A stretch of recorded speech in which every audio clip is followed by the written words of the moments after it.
Hey guys, this is Abhyuday, a second year MBBS student at AIIMS Delhi. तो आज के इस वीडियो में हम बात करने वाले होंगे क्या ऐसे टॉपिक्स हम फिजिक्स में हैं जिनका वेटेज हाई होता है, जो पेपर्स में ज़्यादा आते हैं। ये जो मैंने हाई वेटेज टॉपिक्स बनाए हैं, ये मैंने पिछले 5 साल के जो पेपर्स थे उनको रख के एक एक पेपर देख के बनाया है। इसमें से जो भी टॉपिक्स हैं वो आपके बहुत ही हाई वेटेज रखते हैं और मैं आपको एक प्रायोरिटी ऑर्डर में बताऊंगा कि आपको ये टॉपिक्स पहले करने चाहिए। अगर मान लो फॉर एग्जाम्पल अगर आपकी पढ़ाई अच्छी नहीं चल रही है या अगर आपको लग रहा है कि आप पूरा फिजिक्स का चैप्टर नहीं कंप्लीट कर सकते, तो आप इस वीडियो को जरूर देखें और ये टॉपिक्स तो पक्का करके जाएं पेपर के लिए। सो चलिए, अगर मैं आपको एक और चीज़ बता दूं, अगर आप सिर्फ और सिर्फ यही ये टॉपिक्स देखने में कम लगेंगे, बट ये काफ़ी ज़्यादा जब आप पढ़ोगे तब आपको रियलाइज़ होगा कि ये भी अपने आप में काफ़ी ज़्यादा है। और इतना पढ़ के, इतने ही टॉपिक्स पढ़ के आप 140 मार्क्स तक ला सकते हो अगर आप इन टॉपिक्स में महारत हासिल कर लेते हो। ठीक है, चलो सो स्टार्ट करते हैं high weightage topics of physics. तो सबसे पहली जो यूनिट है वो हमारी है मॉडर्न फिजिक्स, जिसकी मैं आपको बता दूं कि मैं यूट्यूब पे क्लास लेने वाला हूं मॉडर्न फिजिक्स की, और जिसके जो टेलीग्राम चैनल पे मेरे आपको उसकी डीपीपीज भी मिलेंगी। So just wait for that, just आप बने रहो चैनल पे, जल्दी मॉडर्न फिजिक्स की क्लासेस आएंगी। तो मॉडर्न फिजिक्स में अगर मैं बात करूँ तो सेमीकंडक्टर सबसे इंपॉर्टेंट है। सेमीकंडक्टर से 3 क्वेश्चन हर साल आते हैं। एक क्वेश्चन आता है पीएन जंक्शन या फिर डायोड, इन दोनों में से एक आता है, पर बहुत ज़्यादा आता है। एम्पलीफायर भी बहुत तरीके के होते हैं, बट हमको बेसिकली कॉमन इमिटर एम्पलीफायर पढ़ना है, सीई एम्पलीफायर पढ़ना है, और थर्ड हमारा लॉजिक गेट है। लॉजिक गेट से भी एक क्वेश्चन पक्का आता है। उसके बाद अगर मैं आऊँ न्यूक्लियाई चैप्टर पे, तो रेडियो एक्टिविटी ऑफ न्यूक्लियाई पे क्या कहते हैं, हर दूसरे साल एक क्वेश्चन आता है। रेडियस मास रिलेशन पे हर चौथे से 5वें साल पे एक क्वेश्चन आता है। न्यूक्लियर फिजन और न्यूक्लियर फ्यूजन में आपको थोड़ा बहुत डिफरेंस पता होना चाहिए, ये थ्योरेटिकल क्वेश्चन बन सकता है। उसके बाद एटम पे आते हैं। एटम्स चैप्टर में सिर्फ 2 चीज़ें इंपॉर्टेंट है, और उसमें से भी सबसे ज़्यादा इंपॉर्टेंट है बोर्स एटॉमिक मॉडल। अगर आपको बोर्स एटॉमिक मॉडल आता है तो आप 2 जगह पे आपको फायदेमंद होगा ये चीज़। एक तो आपका फिजिक्स में होगा ही होगा, और आपका केमिस्ट्री में भी स्ट्रक्चर ऑफ एटम आपका वहाँ से कंप्लीट हो जाएगा। फिर उसके बाद अगर मैं बात करूँ रदरफोर्ड स्कैटरिंग एक्सपेरिमेंट, उतना इंपॉर्टेंट नहीं है, अगर आप चाहो तो छोड़ भी सकते हो, बट हाई वेटेज टॉपिक तो है, कहीं ना कहीं इससे भी क्वेश्चन आते रहे। डुअल नेचर पे अगर मैं बात करूं, dual nature of radiation matter, इसमें से 2 चीजें पढ़ लो, फोटो इलेक्ट्रिक इफेक्ट और डी ब्रॉगली वेवलेंथ। फालतू की बकवास पढ़ने का कोई मतलब नहीं है। फिर आते हैं नेक्स्ट यूनिट पे, जो उसके बाद हाई वेटेज रखती है, दैट इज मैग्नेटिज्म। मैग्नेटिज्म के अंदर मैं अगर चैप्टर्स की बात करूं तो moving charges and magnetism, magnetism matter, electromagnetic induction, alternating current, EM waves. अब आप सोच रहे होगे कि ये तो 5 चैप्टर है, बट 5 चैप्टर आपको पूरे नहीं पढ़ने। आपको मैं कुछ स्पेसिफिक टॉपिक्स बता देता हूँ, वहां से ही क्वेश्चन आएंगे, ज़्यादा चांसेस वहीं से हैं। मूविंग चार्जेस एंड मैग्नेटिज्म में बॉयर्ट-सावर्ट्स लॉ, मैग्नेटिक फील्ड निकालने को बहुत क्वेश्चन आता है कि find the magnetic field at this point and all. So magnetic field अगर आपको कहीं पे फाइंड करने, तो उसके लिए आप बॉयर्ट-सावर्ट्स लॉ के एप्लीकेशंस और ये लॉ पढ़ सकते हो। उसके बाद एम्पियर लॉ, ये लॉ पे इन दोनों लॉ पे क्वेश्चन आ सकते हैं। या फिर आपको क्वेश्चन आ सकता है कि कोई करंट कैरिंग कंडक्टर पे आपको मैग्नेटिक फोर्स निकालने को बोल दे, या फिर आपको लॉरेंस फोर्स भी पूछ सकता है। लॉरेंस फोर्स क्या, वही आपका इलेक्ट्रिक फोर्स और मैग्नेटिक फोर्स जब साथ में आ जाए।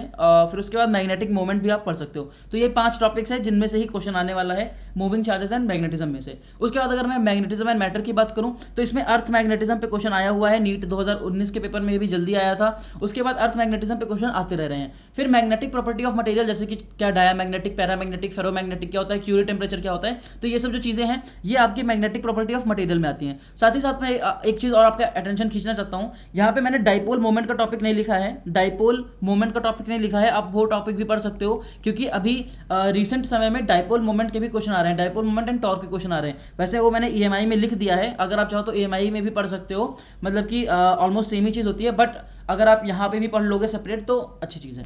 इलेक्ट्रोमैग्नेटिक इंडक्शन पे आते हैं, आपको फैराडेज लॉ पढ़ना है, मोशनल ईएमएफ मतलब बीवीएल जो होता है वो आपको पढ़ना है, सेल्फ इंडक्शन पढ़ना है। म्यूचुअल इंडक्शन अगर आप नहीं पढ़ना चाहते हो तो छोड़ सकते हो टॉपिक, बट एटलीस्ट आपको सेल्फ इंडक्शन आना चाहिए, डाइपोल मोमेंट और टॉर्क आना चाहिए। तो इतनी चीज़ें हो गई आपका यहाँ तक। उसके आगे आते हैं अल्टरनेटिंग करंट पे। अल्टरनेटिंग करंट छोटा चैप्टर है, उसमें अगर आप सिर्फ 2 चीज़ें पढ़ लो, एलसीआर सर्किट पक्का एक क्वेश्चन एलसीआर सर्किट पे आना है। ये मैं कंफर्म यहाँ पे लिख देता हूँ कि ऐसा हो ही नहीं सकता कि फिजिक्स का पेपर हो और एलसीआर सर्किट से क्वेश्चन ना आए। और अगर बाय द वे ऐसा हो गया कि एलसीआर सर्किट से क्वेश्चन नहीं आता है, तो वो क्वेश्चन होगा ट्रांसफार्मर से क्वेश्चन होगा। ट्रांसफार्मर बहुत ही ईजी टॉपिक है, 10 से 15 मिनट का टॉपिक है, पढ़ के खत्म कर सकते हो। ईएम वेव्स पे आते हैं, इलेक्ट्रोमैग्नेटिक वेव्स, ये चैप्टर तो पक्का करके जाओ। अगर आपके पास 1 घंटा भी है तो आप 1 घंटे में ईएम वेव्स आराम से खत्म कर सकते हो। इसमें सिर्फ आपको क्या क्या पढ़ना है मैं बता देता हूँ, energy density, displacement current, direction और स्पीड ऑफ ईएम वेव्स, और इलेक्ट्रोमैग्नेटिक स्पेक्ट्रम। इलेक्ट्रोमैग्नेटिक स्पेक्ट्रम अगर आपको बेसिक भी पता होगा ना कि ये ऑर्डर होता है, तो भी आप क्वेश्चन सही करके आओगे। उसके आगे आते हैं नेक्स्ट यूनिट पे, जो उसके बाद हमारी हाई वेटेज यूनिट है, वो है thermodynamics and thermal properties of matter. उसके अंदर आपको क्या क्या पढ़ना है, पीवी डायग्राम से हर साल, हर दूसरे तीसरे साल एक क्वेश्चन आ रहा है कि प्रेशर वॉल्यूम का डायग्राम है, आप बता दो क्या होगा। फिर आपको सेकंड लॉ ऑफ थर्मोडायनामिक्स बहुत इंपॉर्टेंट है, और उसके बाद जो इक्वेशंस होती हैं, जैसे adiabatic equation, isothermal equations, isobaric equation, जो इक्वेशंस होती हैं ये आपको पता होनी चाहिए। उसके बाद एक श्योर शॉर्ट क्वेश्चन हर 2 साल में से 1 साल में आता है, कार्नोट इंजन या फिर रेफ्रिजरेटर पे, मतलब हर सेकेंड ईयर आता है। मतलब कि जैसे अगर मान लो 2020 में नहीं आया तो 2021 में तो आ जाता है। तो ये ऐसा होता है कि कार्नोट इंजन और रेफ्रिजरेटर पे एक क्वेश्चन हर दूसरे साल में एक बार आ रहा है। उसके अगर मैं बात करूँ थर्मल प्रॉपर्टीज ऑफ मैटर की, तो देखो थर्मल प्रॉपर्टीज ऑफ मैटर ऐसा चैप्टर है जिसमें टॉपिक्स बहुत सारे हैं, ठीक है, बहुत ज़्यादा टॉपिक्स हैं, और आप सोचोगे कि क्या पढ़ूं क्या ना पढ़ूं। तो देखो ऐसा है कि थर्मल प्रॉपर्टीज ऑफ मैटर से 1-2 क्वेश्चन आता है मैक्स टू मैक्स, और वो भी ना बहुत इजी होता है, मतलब कि इतना कुछ खास होता नहीं है। काइनेटिक थ्योरी पे अगर हम आए तो इसके लिए आप सिर्फ 2 पेज का एक नोट्स आपको मेरे टेलीग्राम चैनल पर मिलेगा, उसको पढ़ लो, that will be enough, literally enough. Kinetic theory छोटा चैप्टर है और उसमें एक नोट्स मेरे टेलीग्राम चैनल पर है 2 पेज की जो मैंने बनाए थे, and that is more than enough, literally more than enough है, उससे बाहर नहीं आता है। मैकेनिकल प्रॉपर्टीज पे आते हैं। मैकेनिकल प्रॉपर्टीज भी एक हाई वेटेज टॉपिक है, 11th का टॉपिक है। तो इसमें बेसिकली 2 चैप्टर्स हैं, मैकेनिकल प्रॉपर्टी ऑफ सॉलिड और मैकेनिकल प्रॉपर्टी ऑफ फ्लूइड। तो सॉलिड्स में अभी तक हमेशा से यही क्वेश्चन आ रहा है, स्ट्रेस स्ट्रेन दे देगा, यंग मॉड्यूलस बताओ, या एक चीज़ दे देगा और 2 चीज़ दे देगा, एक चीज़ पूछेगा। सो आपको बेसिक कॉन्सेप्ट पता होना चाहिए स्ट्रेस स्ट्रेन और टाइप ऑफ मॉड्यूलस का, आपको बहुत डिटेल में पढ़ने की जरूरत बिल्कुल नहीं है। मैकेनिकल प्रॉपर्टीज ऑफ फ्लूइड्स पे अगर मैं बात करूं, पास्कल लॉ बहुत इंपॉर्टेंट है, बर्नौली थ्योरम इंपॉर्टेंट है, आर्किमिडीज प्रिंसिपल पे तो पक्का क्वेश्चन आना ही आना है। और जो लास्ट टॉपिक जो बच्चे छोड़ देते हैं, क्योंकि चैप्टर के लास्ट में दिया होता है सरफेस टेंशन, सरफेस टेंशन भी इंपॉर्टेंट है, प्लीज़ यार आप सरफेस टेंशन पढ़ लेना। मैकेनिकल प्रॉपर्टीज ऑफ फ्लूइड्स पढ़ रहे हो तो सरफेस टेंशन बिना छोड़े पेपर में मत जाना, ठीक है। न्यूटन लॉ ऑफ मोशन पे आते हैं। अब न्यूटन लॉ ऑफ मोशन वैसे तो बहुत बड़ा टॉपिक है, तो टॉपिक्स के अंदर सब टॉपिक्स की अगर मैं बात करूँ तो बहुत टॉपिक्स हैं, बट जो मैं आपके लिए हाई वेटेज टॉपिक्स लाया हूँ वो क्या है, calculation and conservation of linear momentum पे एक क्वेश्चन पक्का आता है। मतलब क्या था, वो लीनियर मोमेंटम आपसे कैलकुलेट कराएंगे with the help of graph और एनी अदर थिंग, या फिर वो आपको कंजर्वेशन ऑफ लीनियर मोमेंटम पे क्वेश्चन देंगे।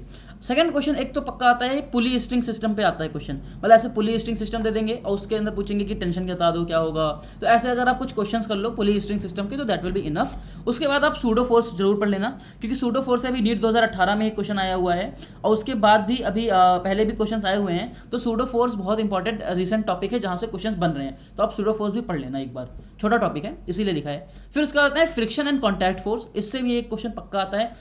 एक क्वेश्चन पूरे आपको 50 क्वेश्चन जो भी आएंगे फिजिक्स के पेपर में, उसमें एक क्वेश्चन फ्रिक्शन या फिर नॉर्मल फोर्स पे जरूर होगा। सो फ्रिक्शन का टॉपिक पढ़ के जाना, अच्छा टॉपिक है और आप क्वेश्चन सही भी करके आओगे।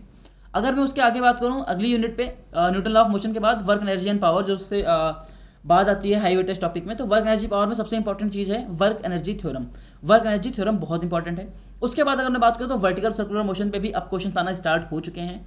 कोलिजन्स पे एक क्वेश्चन पक्का आने वाला है। पावर पे ये जो पावर आपको देख रहे हो पावर, ये इस पे भी क्वेश्चंस आते हैं, और इस पे तो मतलब मैं बता रहा हूँ आपको 2-3 बार आप जाके अगर प्रीवियस ईयर देखोगे ना तो same to same type of questions repeat हुए हैं। फिर उसके बाद अगर मैं बात करूँ टाइप्स ऑफ इक्विलिब्रियम, इस पे भी क्वेश्चंस आ रखे हैं और आने के चांसेस हैं। 3 तरह के equilibrium, stable, unstable, neutral equilibrium होते हैं। ये तीनों कब होते हैं, ये तीनों कैसे होते हैं, इन तीनों की इक्वेशंस क्या होती हैं, ये आपको पता होना जरूरी है। उसके अगर मैं बात करूं उसके आगे बढ़ते हैं तो करंट इलेक्ट्रिसिटी पे आते हैं। करंट इलेक्ट्रिसिटी पे एक क्वेश्चन इंस्ट्रूमेंट पे आएगा पक्का। इन 4 इंस्ट्रूमेंट से एक इंस्ट्रूमेंट होगा, या तो पोटेंशियोमीटर या फिर मीटर ब्रिज या एमीटर या वोल्टमीटर, इन चारों में से कोई एक क्वेश्चन आना है पक्का से। रेजिस्टेंस एंड ओम लॉ पे एक क्वेश्चन आता है, और इलेक्ट्रिकल पावर पे आता है। और भी एक रीसेंट टॉपिक आपका आया है कलर कोडिंग, इस पे भी क्वेश्चन आने स्टार्ट हो गए हैं, तो आप कलर कोडिंग भी पढ़ लेना। एक क्या कहते हैं प्रॉपर कलर्स होते हैं, कलर की कोडिंग होती है, उसको आप देख लेना, एनसीईआरटी में दी हुई है। छोटा टॉपिक है, याद करने वाला टॉपिक है, इसीलिए मैंने इसको स्पेसिफिकली लिखा है कि आपको ये पता होना जरूरी है, क्योंकि बहुत बच्चे ये टॉपिक मिस कर देते हैं और जिसकी वजह से वो एक क्वेश्चन गलत करके आते हैं। अगर मैं बात करूं अब 8th यूनिट पे, छोटी यूनिट मतलब बहुत छोटा चैप्टर है, यूनिट्स एंड मेजरमेंट, देखने में छोटा लगता है, बच्चे छोड़ देते हैं, बट आपको पता है इससे एक क्वेश्चन पक्का आता है। मोस्ट ऑफ द केसेस में तो डायमेंशनल फार्मूला ही पे ही क्वेश्चन आता है, बट कहीं ना कहीं ये पेपर में कभी कभी वर्नियर कैलिपर भी पूछ लेते हैं, एरर्स से भी क्वेश्चन आ जाते हैं, और स्क्रू गॉज से भी क्वेश्चन आ जाते हैं। तो अगर आपके पास टाइम है तो मैं बिल्कुल कहूँगा, बिल्कुल सजेस्ट करूँगा कि आप ये चैप्टर पढ़ के जाइए। डायमेंशनल फार्मूला पढ़िए, वर्नियर कैलिपर पढ़िए, और स्क्रू गॉज और वर्नियर कैलिपर के फार्मूले बहुत छोटे हैं। वर्नियर कैलिपर में बेसिकली आपको लीस्ट काउंट निकालने को पूछेगा, जिसका फार्मूला मैं भी बताता हूँ, 1 MSD - 1 VSD, और आपको बहुत डिटेल में पढ़ने की जरूरत नहीं है। रोटेशनल मोशन पे आते हैं अब, ठीक है। रोटेशनल मोशन टॉपिक बहुत बड़ा लगता है, टफ टॉपिक है, I understand, but this is a high weightage topic. ये इससे 4 से 5 क्वेश्चन आते हैं पेपर में, और लिटरली आते हैं, क्योंकि इसका जो यूज़ है ना टॉर्क वॉर्क का, वो आप देख रहे हो, मैंने यहाँ पे ऊपर भी लिखा था इलेक्ट्रोमैग्नेटिक इंडक्शन में, मैंने लिखा था ना यहाँ पे कि यहाँ पे देखो आपको टॉर्क पढ़ना है, तो आपको डाइपोल मोमेंट टॉर्क कभी समझ में आएगा अच्छे से जब आप रोटेशनल मोशन का टॉपिक पढ़ोगे, नहीं तो आप पढ़ोगे नहीं तो आपको समझ में कैसे आएगा। सो आप एक टॉपिक नहीं छोड़ रहे हो, अगर आप रोटेशनल मोशन छोड़ रहे हो इसका मतलब आप कम से कम 3 से 4 टॉपिक्स में 100% नहीं हो। तो रोटेशनल मोशन पे अगर मैं बात करूँ तो सेंटर ऑफ मास से एक क्वेश्चन हमेशा हर साल आ रहा है, आप चाहे खोल के देख लेना। Torque, angular momentum, moment of inertia, ये चीज़ें आपको पता होना जरूरी है। फिर उसके बाद सबसे इंपॉर्टेंट अगर मैं बात करूँ रोलिंग मोशन, रोलिंग मोशन तो इंपॉर्टेंट है, बट रोलिंग मोशन के अंदर भी क्या चीज़ इंपॉर्टेंट है, टॉपिक के अंदर अगर मैं सब टॉपिक की बात करूं तो that will be important pure rolling on inclined plane. यहाँ पर आपको कुछ फॉर्मूले मिलेंगे बने बनाए इंक्लाइंड प्लेन पे जो प्योर रोलिंग होती है, वो फॉर्मूले भी अगर आप रट जाओगे ना तो भी आप एक क्वेश्चन तो पक्का सही करके आओगे। फिर उसके बाद आते हैं इलेक्ट्रोस्टैटिक्स पे। इलेक्ट्रोस्टैटिक्स में इलेक्ट्रिकल चार्जेस एंड फील्ड्स, इसमें आपको एटलीस्ट ये तो पता होना चाहिए कि एक पॉइंट चार्ज के इलेक्ट्रिक फील्ड कैसे निकालते हैं और गॉस लॉ क्या होता है। उसके बाद इलेक्ट्रोस्टैटिक पोटेंशियल एंड कैपेसिटेंस की मैं बात करूं तो आपको कैपेसिटर पूरा अच्छे से पढ़ के जाना है, कैपेसिटर से एक क्वेश्चन पक्का आएगा और इलेक्ट्रिकल पोटेंशियल से भी एक क्वेश्चन आएगा, तो ये 2 टॉपिक्स अच्छे से पढ़ के जाना।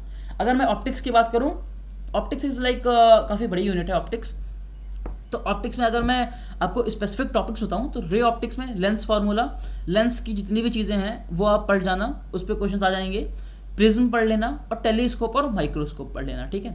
फिर अगर मैं टेलीस्कोप माइक्रोस्कोप में बता दूं, इससे एक क्वेश्चन पक्का आएगा, 1 क्वेश्चन कंफर्म आएगा, या तो टेलीस्कोप पे आएगा नहीं तो माइक्रोस्कोप पे आएगा। वेव ऑप्टिक्स की अगर मैं बात करूं तो यंग डबल स्लिट एक्सपेरिमेंट पक्का 1 नंबर दिला, पक्का आपका एक क्वेश्चन सही कराएगा। यंग डबल स्लिट ऐसा हो ही नहीं सकता कि पेपर में ना आए, और इंटरफेरेंस, ये 2 टॉपिक्स हैं जो कि वेव ऑप्टिक्स से काफ़ी इंपॉर्टेंस रखते हैं। वेव ऑप्टिक्स से एक ही क्वेश्चन आता है जनरली, 2 क्वेश्चन आने की उम्मीद कम है, और अगर एक क्वेश्चन आएगा तो वो यंग डबल स्लिट से ही आएगा जहाँ तक चांस है। ग्रेविटेशन की अगर मैं बात करूँ तो ग्रेविटेशन में आपको क्या क्या पढ़ना है देख लो। ऑर्बिटल एंड एस्केप वेलोसिटी, ठीक है, इन वेलोसिटीज का फार्मूला पढ़ लेना। Acceleration due to gravity and its variation, आप देखे होगे ना क्वेश्चन आता है प्रीवियस ईयर में कि डेप्थ पे जाएंगे तो एक्सेलरेशन ड्यू टू ग्रेविटी कितना हो जाएगा, ऊपर चले जाएंगे इतने हाइट पे तो क्या हो जाएगा। So acceleration due to gravity के वेरिएशंस क्या क्या होते हैं वो भी इंपॉर्टेंट है, और ग्रेविटेशनल पोटेंशियल एनर्जी का टॉपिक इंपॉर्टेंट है। अब जैसे कि यहाँ पे मैं ग्रेविटेशनल फोर्स का नहीं लिखा टॉपिक, क्योंकि यार ये तो सबको पता है कि G m1m2/r², तो आई डोंट थिंक अगर आप एक्सेलरेशन ड्यू टू ग्रेविटी पढ़ोगे तो उसके अंदर वो अपने आप ही कवर हो जाएगा। ऐसे ही अगर मैंने इलेक्ट्रोस्टैटिक में भी कॉलम्स लॉ नहीं लिखा है, क्योंकि मुझे पता है कि अगर आप ये सब चीज़ें पढ़ोगे तो अपने आप कॉलम्स लॉ उसके अंदर कवर हो जाएगी, और ये बहुत आसान चीज़ है, इसको बार अलग से पढ़ने की जरूरत नहीं है। सो आई होप कि आपको ये वीडियो बहुत हेल्पफुल लगी होगी, और आप इन टॉपिक्स को तो पक्का, ये बहुत ही हाई वेटेज टॉपिक्स है, मेरी बात मानो। मैंने खुद फिजिक्स में 180 आउट ऑफ 180 अचीव किया था, और मैं गारंटी के साथ कह सकता हूँ कि these are the most important topics जो आपको एटलीस्ट एक महीने, जो लास्ट के महीने हैं, अगर आपने कुछ भी नहीं किया तो प्लीज़ आप इतने टॉपिक्स करके जाओ, और आपके 140 नंबर कहीं नहीं गए हैं, 140 नंबर कहीं नहीं गए हैं। इसमें कुछ यूनिट्स नहीं लिखी हुई, जैसे कि काइनेमेटिक्स हो गया। मैं भी सोचता हूँ कि काइनेमेटिक्स बहुत ही वास्ट टॉपिक है, उससे सिर्फ 1 से 2 क्वेश्चन आते हैं, सो आप उसको छोड़ भी सकते हो, बट एटलीस्ट, और काइनेमेटिक्स ऐसा है कि आप बेसिक से भी सॉल्व कर सकते हो, मतलब कि आप पहले जो पढ़े हो उससे भी सॉल्व कर सकते हो। स्टार्टिंग ऑफ 11th में पढ़ाया जाता है, तो वो बच्चों को पहले से भी आता है थोड़ा थोड़ा। तो आप इतने टॉपिक्स प्लीज़ प्लीज़ प्लीज़ यार पढ़ के जाना, ठीक है, पढ़ के जाना, और मैं मॉडर्न फिजिक्स की क्लास जल्दी से लाऊंगा। चलो यार ठीक है, तब तक मैं चलता हूँ, बाय बाय। और अगर वीडियो अच्छी लगी हो, मेरी मेहनत लगी हो आपको, कि मेहनत लगी है टॉपिक्स लिखने में, बनाने में, पेपर एनालाइज करने में, तो वीडियो ज़रूर लाइक करना, और अपने दोस्तों को भी शेयर करना कि वो भी ये टॉपिक्स करके फिजिक्स के पेपर में ज़रूर जाएँ। चलो बाय।